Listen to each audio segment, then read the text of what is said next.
My stepdaughter called me wicked and hit me with a champagne bottle when I prevented her from using our living room for a party on a Wednesday night.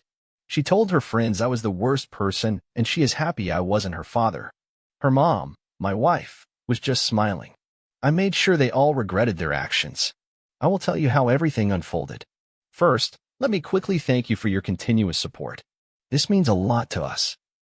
If you enjoy the stories we share, kindly subscribe to this channel. It will be great if you can leave a comment on which city you are watching from. We might just give you a shout out in our next story. Today's special shout out goes to Richard Bruce from New York. We are glad you enjoy our stories. Now let's go deeper into the story. For the better part of 10 years, I paid every bill that crossed the threshold of our home. Electric, gas, mortgage, groceries, even the occasional luxury my wife insisted we deserved. I didn't complain, not out loud anyway. I believe providing was part of loving, part of building a family. And when I married Denise, I thought I was doing exactly that, building. I'd never expected the cracks in our foundation would come not from neglect, but from the very people I thought I was saving. Denise had a daughter from a previous relationship, Tasha. She was 12 when we met, already too old to start calling someone else dad, and I never asked her to. All I wanted was mutual respect.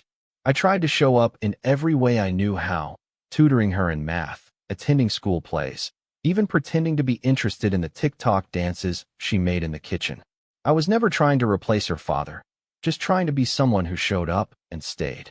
But for every small gesture I made, Denise chipped away at it with her silence. Or worse, with a laugh. It's funny how disrespect doesn't always arrive with a bang. Sometimes it drips in, quiet as a leaky faucet. The first time Tasha rolled her eyes at me during dinner and said, "You're not even my real dad," Denise just smirked at her plate. I remember sitting there, fork mid-air, wondering if I was the only one who'd heard it. That was the moment I should have said something, drawn a hard line. But I didn't. I told myself she was a teenager, that it was just a phase, that Denise would talk to her later. She never did. Instead, the pattern repeated. Eye rolls, back talk, blatant disregard for the simplest house rules. And Denise? She stood on the sidelines, arms folded, as if parenting was a spectator sport. Sometimes I wondered if she secretly enjoyed watching me squirm. Like she got a kick out of seeing how much I'd tolerate in the name of peace. And I did tolerate it. I worked longer hours to avoid the tension at home. I gave up my den so Tasha could have a study space. I let them redecorate the living room with pastel pinks and faux fur throws, even though it made the place feel more like a teenage fever dream than a shared home. I gave and gave and gave, and in return, I was treated like an outsider in my own house. Still, I told myself it was worth it. That love wasn't about keeping score. That one day, they'd see how much I'd done for them. Not because I needed a thank you, but because I wanted to feel seen. But in that house, I was never truly seen. I was convenient, useful, the man who kept the lights on and the pantry full. I didn't realize just how invisible I'd become until the night everything fell apart. But that's a story for later. Right now, I just want to make one thing clear. I didn't walk away on a whim. I held that family together with both hands, knuckles white from the strain. And when it finally broke, it wasn't because I stopped caring. It was because I couldn't keep caring for people who treated me like I didn't matter. That night, when Tasha called me wicked and shattered the champagne bottle across the hardwood floor, it wasn't the glass that broke me. It was the look on Denise's face, amused, almost smug, that told me I'd been the fool all along. But I'm getting ahead of myself. Let me tell you what led up to that night. Let me show you how being good, being the man of the house, almost cost me everything. It was a Wednesday night. I remember that clearly because I'd just wrapped up back-to-back meetings and all I wanted was silence, a hot shower, and my usual seat on the couch. My back was aching from hours in a stiff office chair, and my phone battery had died somewhere between the third Zoom call and the fourth unread email. As I pulled into the driveway, I noticed more cars than usual parked along the curb. Small hatchbacks and compact sedans, the kind you'd expect from a group of college kids or high school seniors. My stomach dropped. I already knew something wasn't right. I stepped through the front door and was immediately hit with bass. Thumping, headache-inducing bass from one of those party playlists full of lyrics I couldn't decipher, not that I cared to.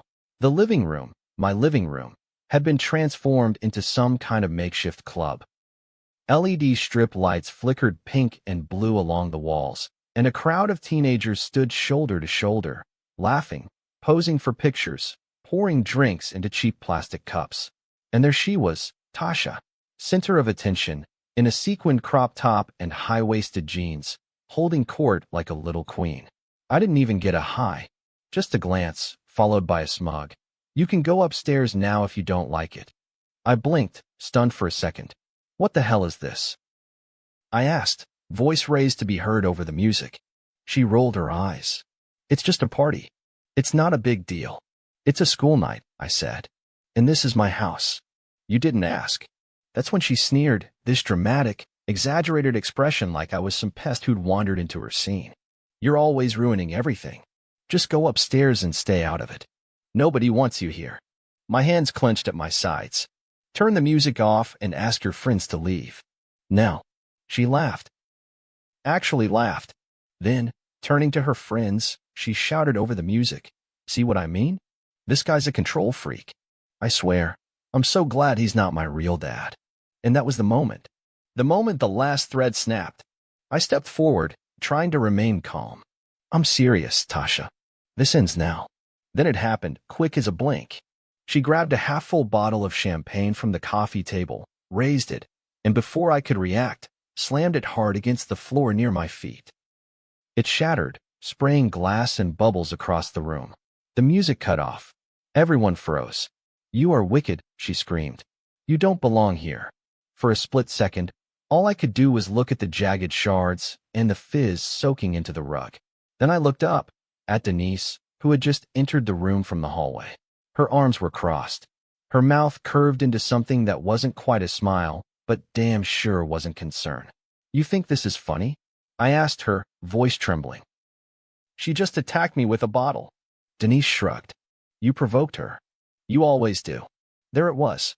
The confirmation I didn't even realize I'd been waiting for. 10 years of resentment, gaslighting, and undermining all laid bare in one sentence. "I provoked her?" I said, voice shaking now, not with fear, but with something deeper. "Betrayal.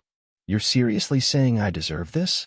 "She's a teenager," Denise said, walking into the room like she didn't just witness a breakdown. "You're the adult.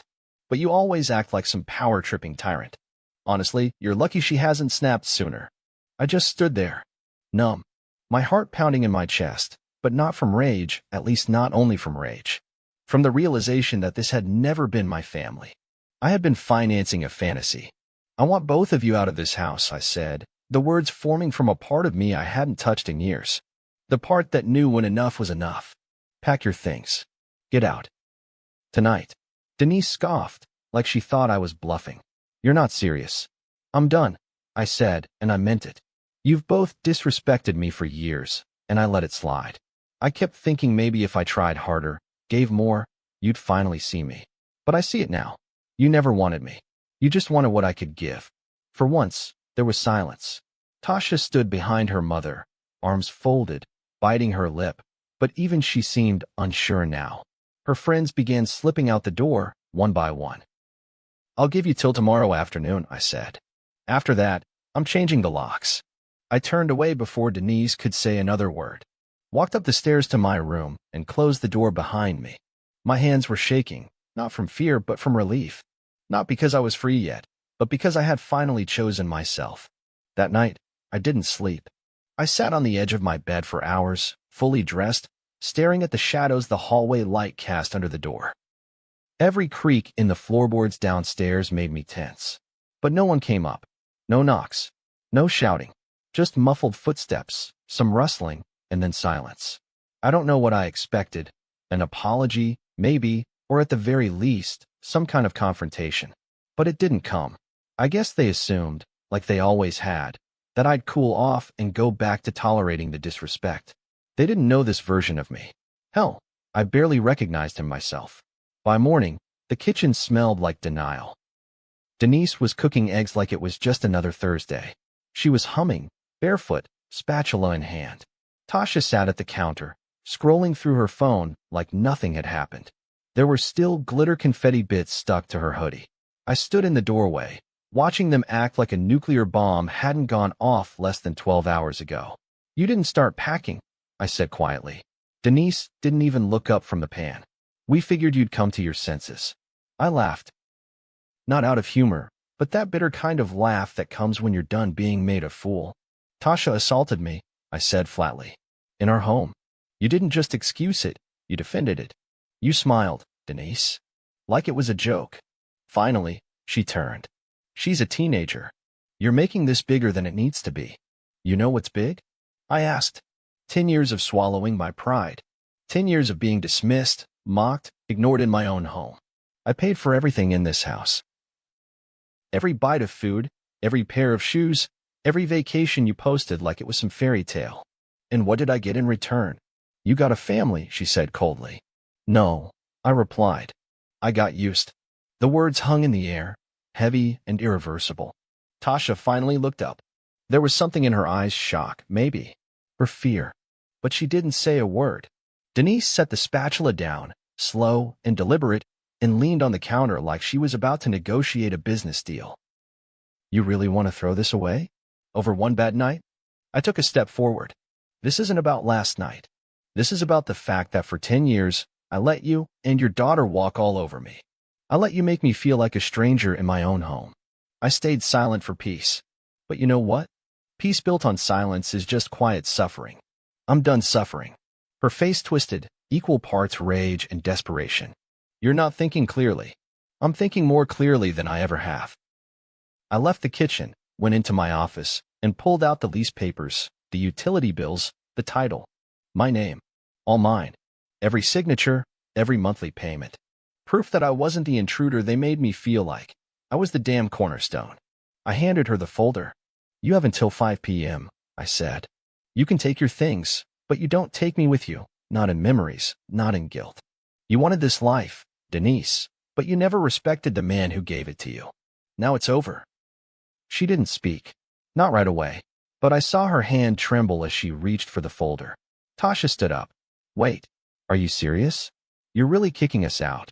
You kicked yourselves out, I said. I just finally opened the door. I walked out before they could spin another excuse, another manipulation. For the rest of the day, I stayed upstairs. I didn't want to see them packing, didn't want the weight of old photos and dusty mementos slowing me down. I was done being sentimental. Every corner of that house held pieces of me I'd given away too easily. By 4:45 p.m., I heard the front door open. Heard it close. Silence. The kind that wasn't heavy or hollow, but clean, like fresh air after a storm. I was alone, and for the first time in years, I didn't feel lonely. I didn't move from the top step until long after the sun dipped behind the trees outside. The house was quiet now, really quiet. No Tasha shouting into her phone, no Denise banging drawers looking for something she'd lost but swore I had moved. No arguments over what to watch on TV, no passive-aggressive slamming of cupboard doors. Just stillness. A kind of stillness I hadn't felt in a decade. At first, the silence was disorienting. The kind of quiet that wraps around your shoulders and whispers, you're really alone now. I walked slowly through each room, as if seeing them for the first time. The couch still had an indent where Tasha had curled up the night before. Her glitter makeup smeared on one of the throw pillows. The fridge still held Denise's favorite almond milk, and that overpriced vegan yogurt she claimed I'd never understand. I opened it anyway, stared at it for a long second, then shut the door. I didn't cry. I thought maybe I would. But what I felt wasn't grief. It was exhaustion leaving my body. In the hallway, I paused in front of the framed family photo Denise had insisted we take years ago. A beach in the background. All smiles. I remembered that day clearly. How Denise snapped at me for forgetting the matching shirts. How Tasha refused to take her sunglasses off. How I forced a smile even as I felt like a stranger posing beside people who never truly let me in. I took the frame down, set it on the hallway table face down. Upstairs, the guest room sat untouched. The room I'd once considered converting into a reading space.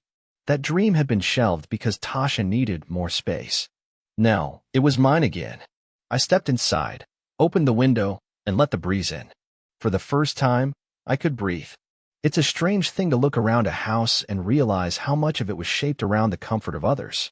The scent of vanilla candles that I secretly hated. The pink fluffy rug Denise insisted made the living room pop. The mountain of throw pillows on the bed that served no purpose but to look Instagram-worthy. I had adjusted to their preferences without protest. Chose their happiness over mine until I forgot I was allowed to want things too. I spent the next few days dismantling the shrine to a life I no longer lived. I donated Tasha's and used clothes, boxed up Denise's kitchen gadgets, and scrubbed the champagne stain out of the carpet myself. Each act felt like reclaiming inches of myself. Not out of spite, out of survival. The calls came soon after. First Denise, voicemail after voicemail, each one more desperate than the last. Please, can we talk? You're being unfair, baby. She didn't mean it. You're really going to throw us away like this? Then came the text from mutual friends. Some neutral. Hope you're okay. Heard things got rough. Some accusatory. Wow, you really kicked them out? A few, surprisingly, were supportive. It's about time you did something for yourself. But none of them really knew. No one else had lived in this house with me. No one else knew what it was like to give your heart, your money, your patience, and still be told you were never enough. One night, Denise showed up. No warning. I heard the doorbell, looked through the peephole, and saw her standing there with her makeup done just so, the same pleading eyes she used when she wanted something. I didn't open it. She knocked harder. You really not going to talk to me? After everything? I said nothing. You're acting like I cheated or something. Like I murdered someone. Still, nothing. Finally, her voice cracked. You can't just shut us out. I leaned against the wall inside, letting the silence answer for me. Because the truth was, I could. And I had. And I would keep doing it until I felt whole again. That night, as the porch light flickered off and I heard her car pull away, I felt something strange. Not joy. Not triumph. But peace. And peace, I realized, was worth every shattered illusion. A week passed before I saw them again. It was a Saturday morning, and I was out front watering the shrubs, an act that used to be an escape from tension inside the house. Now it was just quiet routine. The sun was barely up, the air still holding on to a sliver of morning cool, and for the first time in years, I was beginning to like this version of my life. Predictable. Peaceful. Mine. Then I saw Denise's car crawl up the street. She parked without asking. Tasha was in the passenger seat, arms crossed, sunglasses on even though the sun hadn't fully risen. I set the hose down and stood there, waiting. I didn't move toward them. I didn't wave. I didn't smile. I was done performing. Denise got out first. She wore her best concerned wife face. You know the one. Eyes wide, brows pinched like sorrow itself, had taken up residence in her forehead. It was the same face she used when talking to neighbors or school officials. The face that made people think she was the reasonable one. I didn't come here to fight, she said. Good, I replied, because there's nothing to fight about. She glanced at Tasha, who reluctantly stepped out of the car and stood beside her. The girl looked thinner, angrier, but maybe, just maybe, a little less sure of herself.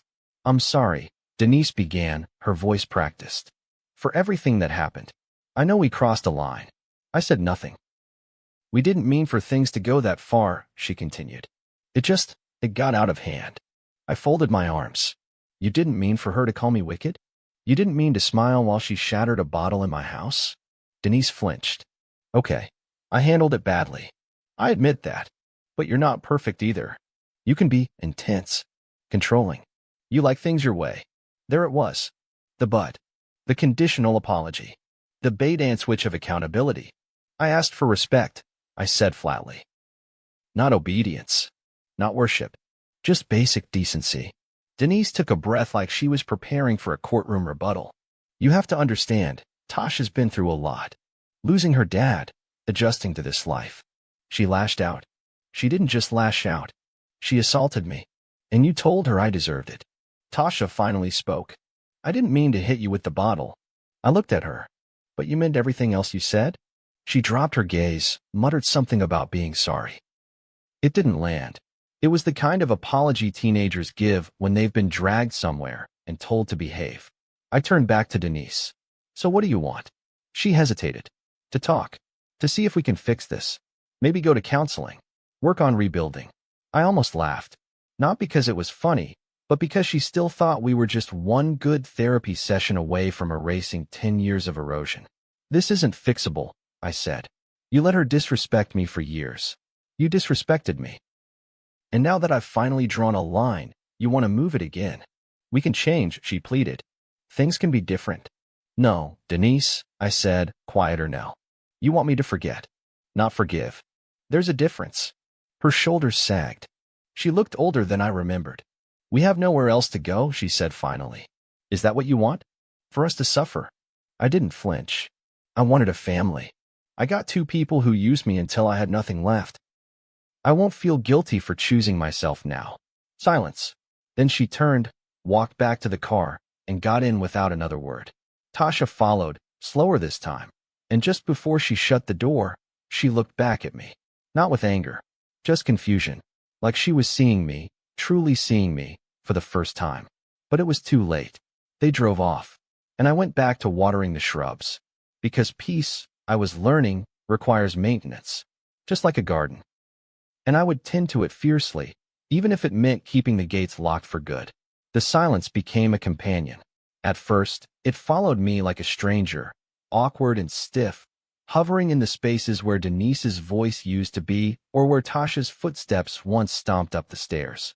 But over time, it settled, warmed, became familiar. I stopped jumping at shadows and started sleeping through the night. For the first time in years, I no longer felt like I was bracing myself for the next insult, the next eye roll, the next moment where I'd have to swallow my dignity in the name of keeping the peace. I took back my home one room at a time, stripped the walls of their pastel paint, replaced the throw pillows with things I actually liked, simple grays, clean blues. The television, once hijacked by teen dramas and reality shows, now played the quiet hum of documentaries and jazz. I even reclaimed my den, put up shelves, bought a proper reading chair. That room had been a compromise for nearly a decade. Now, it was mine. No questions asked. Sometimes, I'd find something they'd left behind, a bobby pin under the sink, one of Tasha's worn notebooks tucked behind the couch cushions. I'd hold it for a moment, feel the edge of nostalgia trying to make its case, and then I'd toss it into the donation box or the trash. Not out of spite, out of necessity. Holding on to little things only makes the big things harder to leave behind. They tried to reach out a few more times. A long email from Denise filled with emotional math, counting up the good memories, trying to outweigh the damage. It wasn't an apology. It was an argument in disguise. A list of reasons why I should forget what I'd been through. I didn't respond. Then Tasha sent a message on social media. Just one line. I didn't know you were really leaving us. I almost replied. I really did. But I reminded myself of the night she called me wicked, of the sound of that bottle shattering, of Denise's smile. And I realized I had already left long before they knew I was gone. I had been disappearing one small boundary at a time. The man who finally told them to get out wasn't new. He was just finally awake. I walk differently now. Not faster, not slower. Just lighter. I look people in the eye. I don't apologize when I say no. I don't justify choosing myself. Some days I still hear the echoes of those old battles, but they're softer now, like distant thunder after the storm is past. And no, I'm not bitter. I'm clearer. I see now that being a provider doesn't make you valued. That kindness, when given without limits, becomes currency people stop appreciating. That love, real love, is respect in practice, not just sentiment in speeches. I gave 10 years to people who never truly saw me, but I'm giving the rest to someone who finally does, me. And I won't ever go back. If this story resonated with you or reminded you of someone reclaiming their peace after years of being taken for granted, don't forget to like, comment, and subscribe for more real-life stories that dive deep into family, betrayal, and the power of choosing yourself. Share your thoughts below. Your voice matters here. See you soon in the next story.